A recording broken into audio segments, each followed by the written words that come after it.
জয় গুরু। পরম দয়াল শ্রী ঠাকুরের শ্রীচরণে জানাই ভূমিষ্ঠ প্রণাম। আপনাদের প্রত্যেককে জানাই রানন্দিত জয় গুরু।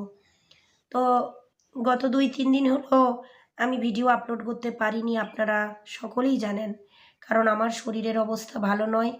আর খুব ঠান্ডা লেগেছে, গলাও খারাপ, যার কারণে আপনাদের সামনে আমি সামান্যটুকু কথার মাধ্যমেই ঠাকুরের কথা বলবো, সামান্য সময়ের মধ্যেই। আর গলারও পরিস্থিতি ভীষণ খারাপ, শরীর অসুস্থতার কারণে আমি ভিডিও আপলোড করতে পারিনি। তো আপনাদের একটু শুনতে কষ্ট হবে, কিন্তু তবুও ঠাকুরের কথা না বলে আমি থাকতে পারছি না। তাই এই কথাটা আমার শুনতে আপনাদের খারাপ লাগবে, কিন্তু আশা করি আপনারা একটু বুঝতে পারবেন, কারণ কাল অবস্থা আরও খারাপ ছিল, এখন আরও একটু উন্নত। তো ঠাকুরের 2-4টা কথা বলে আমি ভিডিও শেষ করে দেব। তো আজকে আমরা আলোচনা করব বর্তমান আচার্যদেব আমাদের কয়েকটা লাইন প্রার্থনা করতে বলছেন পরম দয়াল শ্রী শ্রী ঠাকুরের কাছে। কোন কথাগুলো ঠাকুরের কাছে বলতে হয়? আমরা ঠাকুরকে ভালোবাসি, আবার কিছু কিছু মুহূর্ত আছে আমরা ঠাকুরের উপর রাগও করি। তো পরম দয়ালকে ভালোবাসলে আপনার প্রাণে অনেকখানি শক্তি সঞ্চিত হয়। ঠাকুরকে ভালোবাসলে আপনি পাওয়ার আসে প্রকৃতি থেকে। প্রকৃতি মা আমাদের শক্তি দেন, তাই আমরা তো যাকে তাকে ভালোবেসে ফেলি। পরম দয়াল শ্রী ঠাকুরকে ভালোবাসতে হয়। পরম দয়াল ঠাকুরকে ভালোবাসলে মাঝে মধ্যে ঠাকুরের ওপর একটু রাগ হয়। আমরা যাকে ভালোবাসি তার উপর আশা করি যে তার কাছ থেকে আমি কিছু পাবো, কিন্তু যখন আমার চাওয়াটা পাওয়া হয় না, তখন আমার তাকে ভালোবাসতে ইচ্ছে করে না। তো এই ভালোবাসাটা তার প্রতি যেন এরকমটা না হয়, সেদিকে কিন্তু আমাদের ভালো মতো খেয়াল রাখতে হবে। তাই আমার তাকে ভালোবাসাটা নিঃস্বার্থ হওয়া চাই, নির্লোভভাবে হওয়া চাই, তবেই সেই ভালোবাসাটা ভালোবাসা। তো আজকে এই নিয়েই কিছু কথা আমরা আলোচনা করব। যখন আমাদের চাওয়াটা পাওয়া হয় না, তখন আমাদের এই মাথাটার মধ্যে যে ভাবনাটা হচ্ছে, সেই ভাবনাটাকে একটু ঘোরাতে হয়। কেমনভাবে ঘোরাবো? ধরুন আমার মনে চিন্তা হচ্ছে যে আমার এইটা দরকার, এটাও আমাকে ঠাকুর দিলেন না। আমার ওইটা প্রয়োজন হচ্ছে, ওইটাও আমাকে ঠাকুর দিলেন না। তাহলে কোনোটাই ঠাকুর আমাকে দিলেন না। তাহলে একটা কথা ভাবনা চিন্তা করে দেখুন তো, ঠাকুর কি আপনাকে কিছুই দেয়নি? শুধু যেগুলো দেয়নি সেগুলোর লিস্ট আপনার মাথায় ঘুরছে, তারপরে আপনি আর ঠাকুরকে ভালোবাসছেন না। তাহলে যেটা যেটা আপনি পাননি সেই লিস্টটাই কেন ধরছেন? সেই লিস্টটা ধরুন যেটা ঠাকুর আপনাকে দিয়েছেন। দেখুন, সব সময় ভালোটাই যে আমরা চাইছি, যেটা আমরা পছন্দ করছি সেটাই যে আমাদের জন্য ভালো, এমনটা তো না হতেও পারে। ঠাকুর জানেন আমাদের কোনটা ভালো কোনটা মন্দ।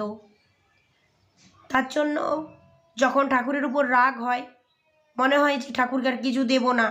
অনেকে এরকম মনে করেন। আমার চোখের দেখা, আমার নিজস্ব মানুষ আছে এরকম অনেক কাছাকাছি, যারা মাঝে মধ্যে বলে ওঠে যে আমি ঠাকুরকে আর কিছুই দেব না, কারণ ঠাকুর আমাকে কিছুই দিলেন না, আমি কেন ঠাকুরকে দেব, এরকম হঠাৎ করে মাঝে মধ্যে বলেন। কিন্তু আমরা বোকা, তার জন্য আমরা মনে করি যে ঠাকুরকে আমরা দেব না। আর আমরা যে ঠাকুরের নিয়েই বসবাস করছি, ঠাকুর দিয়েছেন বলে আমরা আছি, এটুকু সামান্য সময়ের জন্য ভুলে যাই। তাই যখন ঠাকুরকে মনে হবে ঠাকুর উপর রাগ হচ্ছে, ঠাকুর আপনাকে কি দিয়েছেন সেই কথাটা বারবার খেয়াল করবেন।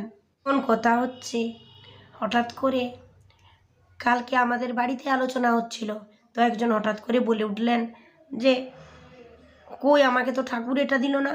তখন আমি হঠাৎ করে বললাম, আচ্ছা তোমাকে ঠাকুর কি কি দিয়েছেন বলো তো।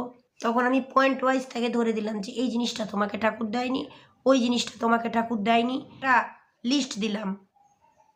আর এই লিস্টটা দিলাম বলে সে অনেকখানি বুঝলো। তো যাই হোক, এইভাবে আমরাও নিজের মনে নিজে বুঝে নেব যে ঠাকুর আমাকে কী কী দিয়েছেন। শুধু শুধু খামোকা আমার ইচ্ছার বিরুদ্ধে কাজ হলে কেন তার উপর রেগে যাব। তো আমরা এই সময় এরপর আমরা শিশি দাদার কথায় আসি। জীবনের দেবতা, মঙ্গলের দেবতা, মহাজীবনের দেবতা, পরম উন্নয়নের দেবতা, সেই দেবতার যদি পূজা করি, তার মনের মতো যখন নিজেকে গড়ে তুলি, তখনই পরম ঐশ্বর্যের অধিকারী হতে পারি। আর পূজা হয় যজনে যাজনে নাম ধ্যানে। আমি তার সাথে যুক্ত হই, যুক্ত হওয়ার সাধনাই হচ্ছে যজন। তিনি যেমন বলেছেন তেমন করে চলি, এমন করে নিজেকে তৈরি করি যে বুক টান করে বলতে পারি, দয়াল আমি সাধনা করেছি তোমার মনের মতো হবার জন্য। আমার সাধ্য অনুযায়ী আমি করেছি, তোমাকে ফাঁকি দিইনি। আমি করেছি, আমি পেয়েছি, করাটাই বলে দেবে আমি কি হয়েছি। করা ছাড়া অন্য কোনো পথ নাই। ধাপ্পা দিয়ে মানুষকে ঠকাতে পারো, নিজেকে ঠকাতে পারো না। তোমার মধ্যে তিনি বাস করছেন, তুমি জানো তুমি কি। ফাঁকি দিয়ে চলতে গিয়ে একদিন কোন গাড্ডায় পড়ে যাবে টেরও পাবে না। ঠাকুর বলেছেন, জগন্নাথ দেখেছিস, হাত নেই ঠুটো জগন্নাথ, কিন্তু কিন্তু যে তাকে ধরে তিনি তাকে ছেড়ে যান না। ঠাকুরকে ধরতে হয় প্রাণপণে, ভালোবাসা দিয়ে, সেবা দিয়ে, তার মনের মতো হয়ে ওঠার সাধনার মধ্য দিয়ে। তাহলে তার কাছে যাওয়া যায়। তখন আমি জোর দিয়ে বলতে পারবো, আমি তোমারই সন্তান, তোমার ইচ্ছাই আমার ইচ্ছা। যে কর্মে আমায় নিযুক্ত করো, যে কর্মে আমায় নিযুক্ত করো সেই আমার কর্ম। তুমি ছাড়া আমার জীবনে আর কিছু নাই। আমার স্ত্রী, পুত্র, কন্যা, আত্মীয়, বান্ধব, বিষয় আশয় সব তোমারই দান। সব তোমাকে খুশি করার জন্য, তোমাকে তৃপ্ত করার জন্য। তোমাকে ছাড়া আমার কিছু লাগে না। তোমাকেই চাই, তোমাকেই চাই। তার ইচ্ছায় জগৎ চলে, তার ইচ্ছাই চলতে হয়। অনন্ত কাল ধরে তাকে পাওয়ার সাধনা যখন হয়, তখন আত্মিক শক্তি বাড়ে। তখন আমার ইচ্ছা বলে কিছুই নাই, তার ইচ্ছাই আমার ইচ্ছা। আমি তো তার ইচ্ছায় চলি। আমি এখনই যদি বলি সূর্য পশ্চিম দিকে উঠুক, সূর্য পশ্চিম দিকে উঠবে। আমার জীবনে একটা কাহিনী বলি। সারা জীবন লেখাপড়া করেছি, বই পড়েছি, এই কথাগুলো শিশি দাদা বলছেন। একদিন সন্ধ্যার পর ঠাকুর নিরালা নিবেশে বসে আছেন, বাবা বসেছেন খড়ের ঘরে। বাবাকে বললাম, আজ রাতে কলকাতা যাব।